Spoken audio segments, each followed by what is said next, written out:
When it comes to being internet savvy, Kenya is actually leading the way in Africa. It's regarded as one of the continent's most connected countries. Just how connected are they? CNN's Errol Burnett, he wanted to find out, so he came up with an experiment in the Kenyan capital of Nairobi. Take a look.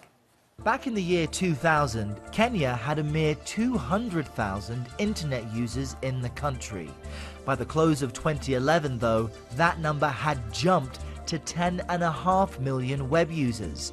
As a result, Kenya is now cited as one of the most plugged-in countries on the African continent.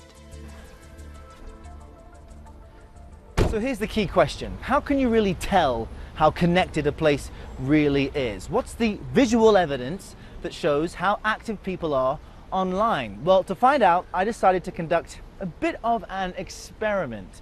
Last night, I sent out a tweet simply saying, Inside Africa would be at a certain cafe at a certain time, and if you wanted to appear on the show, just tell me the password. I've just arrived at a mall in Nairobi where the cafe is located. The password is connected, but will anybody show up?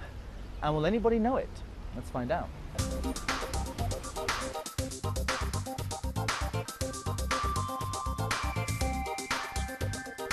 All right, let's see.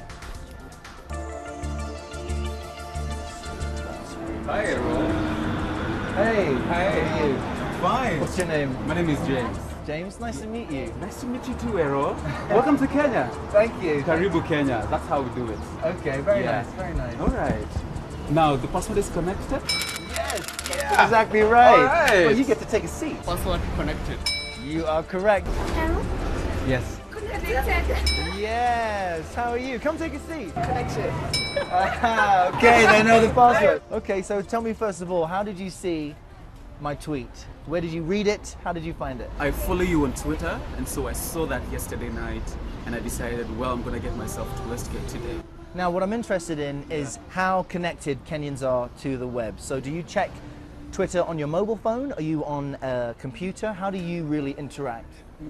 Both mobile phone and our computers, even tablets as well. In what ways is your life made easier or more difficult thanks to being on the web and being mobile?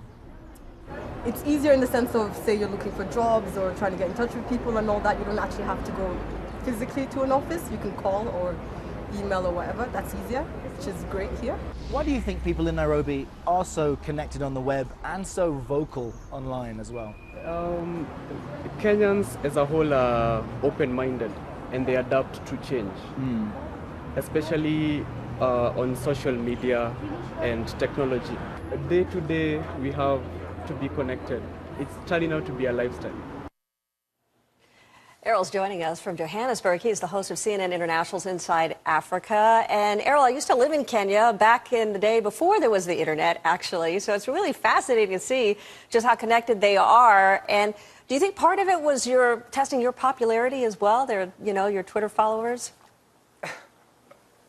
Suzanne, if that was the experiment, it would have failed miserably, actually. No, I think it's actually because so many people in Kenya, they do use the internet for useful things like making mobile payments, but also to socialize. What I found is that you could describe Kenya now as the California of Africa. Its population is around the same. California is approaching 38 million. Kenya is more than 43. It has East Africa's Google headquarters there. Most importantly, though, it has these Silicon Valley-style innovation hubs where young tech entrepreneurs can go and develop their websites or their applications and, work with other like-minded people to develop things. I saw apps like an app for farmers so they can check market price of their goods, so middleman can't mislead them. Interactive tablets so that students can look at video and images in their textbooks, so to speak, to make that more interesting. And even interactive maps to track government projects to make sure people's money is being spent wisely. That would be useful in California or anywhere in the US even. And I understand your experiment continued. What else did you discover? Well, we actually went to this innovation hub, and I interviewed some of the people who, and it's interesting, whether it's California or Kenya, innovation hubs all look the same. People are on their laptops playing foosball, and there's a coffee bar there. But we also realize that for Kenya, a reason that it stands out is because it has an underwater sea cable that allows high-speed internet. That's a rarity in Africa. And the government also facilitates this development. They want to actually build their own proper Silicon Valley. And Suzanne, you can test this out. Viewers can test this out right now. The national psyche in Kenya, they're very proud people. They like to express themselves. Absolutely. If you send a tweet right now with hashtag KOT, that means Kenyans on Twitter, you will get a response from someone on the other side of the globe. If you just say, shout out to KOT from the US, I guarantee if someone in Kenya sees that, they'll reply to you, and you can develop a bit of a relationship there with someone on the other side of the globe. I will try that. That's pretty cool, Errol. Where are you headed next? Well, next on Inside Africa, we go to Kenya's neighbor to the south, Tanzania, to look at why more people in Tanzania believe in witchcraft than anywhere else in Africa. We also go to Zanzibar, which is in Tanzania, a great cultural mix of the Middle East and East Africa. So viewers can see that eventually when it airs at cnn.com/Inside Africa. All right. I'll be sending out those tweets, Errol. Thanks.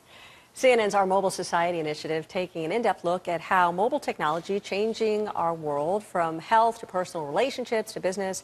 For more of the coverage, go to cnn.com/Our Mobile Society or visit our Mobile Society section in the CNN mobile apps.